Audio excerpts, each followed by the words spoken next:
Picture this. A female chimpanzee is giving birth.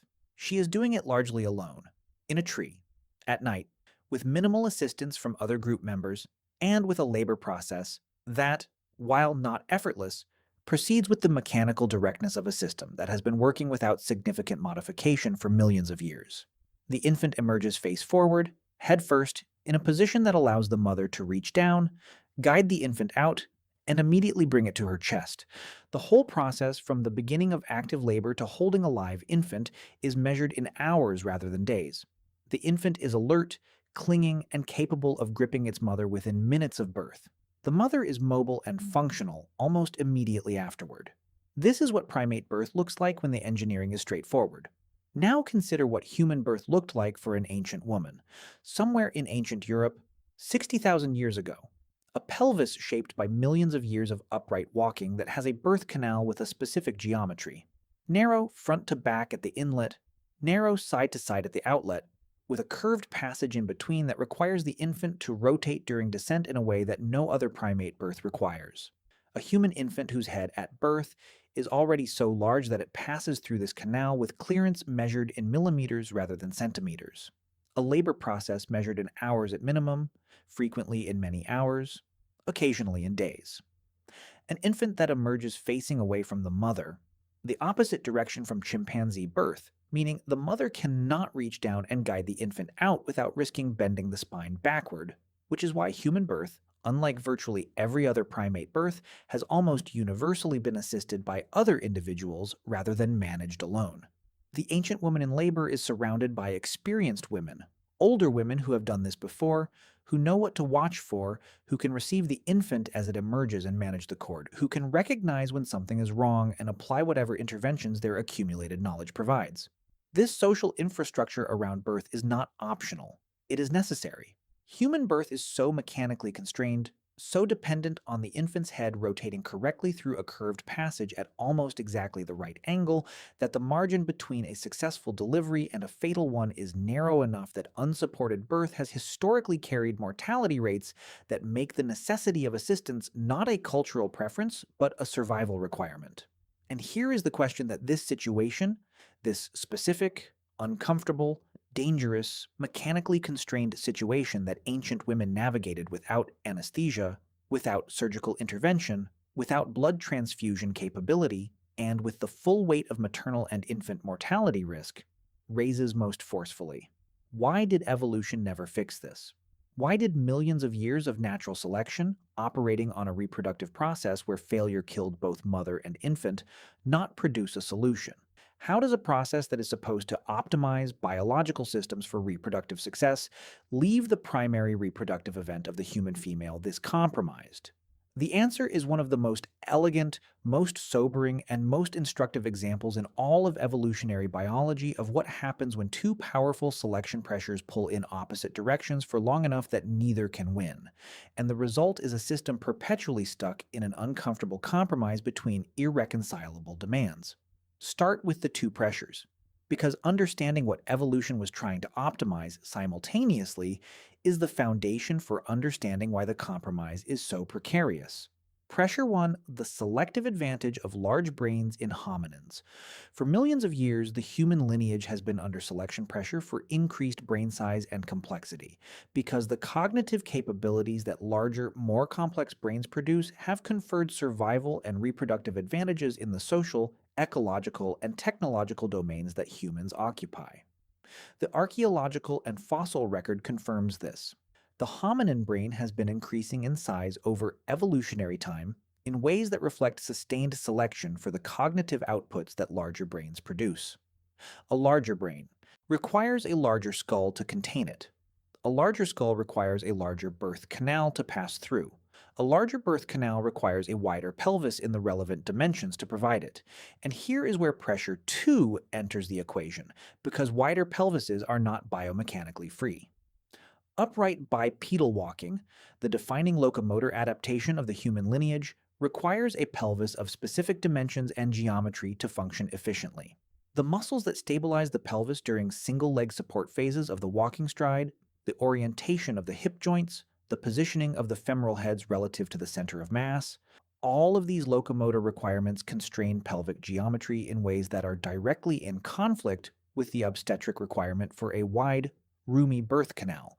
A pelvis wide enough to allow human infant heads to pass through without mechanical difficulty would be a pelvis that makes efficient bipedal walking substantially harder.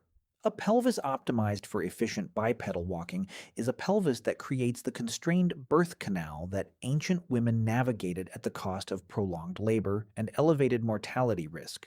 Evolution cannot satisfy both demands simultaneously. Because the physical requirements of efficient bipedal locomotion and the physical requirements of easy human birth are structurally incompatible with each other in the geometry of the human female pelvis. This is called the obstetric dilemma, and it was proposed as the explanatory framework for human birth difficulty in the mid-20th century. The basic logic is compelling, and the conflict between bipedal locomotion requirements and obstetric requirements is real. What subsequent research has complicated and enriched is the specific mechanism. The balance of constraints turns out to be more nuanced than the simple two-pressure model initially suggested. And the full picture of why human birth is so difficult involves additional factors that the basic obstetric dilemma framing did not include. The metabolic constraint is one of these additional factors, and it may be as important as the geometric constraint in explaining why human infants are born at such an early developmental stage relative to other primates. The metabolic demand of the human brain, the most metabolically expensive organ in the human body per unit mass, consuming approximately 20% of total caloric intake in adults and a substantially higher proportion in developing infants, creates a constraint on how long gestation can be maintained that operates independently of the pelvic geometry problem. A human fetus continuing to develop in utero to the developmental stage that other primate infants reach before birth would be a fetus whose brain had reached a size that the mother's metabolic capacity could not support while also maintaining her own caloric requirements. The calculation of maternal metabolic capacity versus fetal metabolic demand reaches a critical threshold at approximately 38 to 40 weeks of human gestation, the point at which the combination of fetal brain growth rate and maternal metabolic capacity makes continued intrauterine development unsustainable. The infant is born at this point not only because the head has reached the limit of what the pelvic geometry can accommodate, but because the metabolic equation has also reached its limit. Both constraints are operating simultaneously, and both are contributing to the timing of human birth. The consequence of this double constraint is what researchers describe as secondary altriciality, the extreme helplessness of human newborns compared to other primate newborns. A chimpanzee infant is born at a much more advanced developmental stage, with motor capability sufficient for independent clinging, more developed sensory processing, and a brain that is approximately 45% of its adult size. A human infant is born with a brain that is approximately 25% of its adult size, with motor systems so immature that it cannot support its own head, cannot maintain thermal regulation independently, and cannot perform any survival function without continuous external support. The human infant is, in developmental terms, born too early. Premature by the standards of what primate birth would look like, without the constraints that primate birth in humans is operating under. This extreme newborn helplessness has profound consequences for ancient human social organization, some of which have been discussed in other contexts, but which are worth examining specifically in relation to birth difficulty. An ancient woman who had survived the dangerous process of childbirth was left with an infant that required continuous, intensive, multi-year support from caregivers. Support that exceeded what the mother alone could provide while simultaneously recovering from birth and meeting her own caloric and survival needs. The social infrastructure that surrounded ancient childbirth was therefore not only necessary for the birth itself, but for the extended period of intensive care that the extreme helplessness of the newborn required. This created a specific evolutionary feedback loop that some researchers have proposed actually reinforced the trend toward larger brains and more helpless newborns rather than correcting it. Because ancient human groups that successfully supported mother and infant through both the dangerous birth event and the extended helpless newborn period produced more surviving offspring with large brains than groups that did not develop effective social support structures for birth and infant care. The large-brained offspring survived into adulthood, reproduced, and had their own large-brained infants who required the same social support. The social support for difficult birth was not just a response to the problem, it may have been part of the system that allowed the problem to continue escalating without becoming fatal to the reproductive success of the lineage. By the way, if you want to go even deeper into the secret lives of ancient humans, I just launched a full course called The Secret Lives of Ancient Humans. 10 modules, 3+ hours of content covering everything we never talk about on YouTube. What they feared, how they communicated, what hunted them, and much more. Plus an exclusive PDF guide included. Link in the description. See you inside. The specific mechanics of ancient human birth that make it so different from other primate birth are worth examining directly, because the complexity of the process is not fully captured by the phrase, "the head is large and the pelvis is narrow." The human infant's head must execute a specific sequence of rotations during its passage through the birth canal that no other primate birth requires. Entering the pelvic inlet, the head is positioned sideways, the widest dimension of the head aligned with the widest dimension of the pelvic inlet, which is the left-right dimension at the top of the pelvis. Midway through the canal, the head must rotate approximately 90 degrees so that it exits the pelvic outlet aligned with the front-to-back dimension, which is where the outlet is widest. This rotation is not something the mother controls or assists. It is driven by the shape of the birth canal and by the resistance the infant's head meets as it descends, and it must happen correctly for the birth to proceed. If the rotation does not occur, or occurs incompletely, the infant's head meets an obstruction at the pelvic outlet that halts progress and creates the category of birth complication called obstructed labor, one of the leading causes of maternal mortality globally in contexts without surgical intervention, and one that was a significant cause of death for ancient women who could not access the cesarean delivery that modern obstetrics provides. The rotation problem also means that the human infant emerges facing away from the mother in the posterior position relative to the mother's body, which creates the assistance requirement mentioned at the opening. The infant's face is toward the mother's back as it exits, making it impossible for the mother to safely guide the infant's emergence without risking applying force in a direction that would hyperextend the spine. This is why human birth universally involves attendants in every culture studied. The mechanical situation of human birth creates a need for assistance that is built into the geometry of the process, not a cultural elaboration on top of a process that could work without it. Ancient women who gave birth without attendants in situations where the birth proceeded without complications could survive the experience. The rotation happened correctly, the infant emerged, the mother managed the cord and the placenta, and the outcome was acceptable.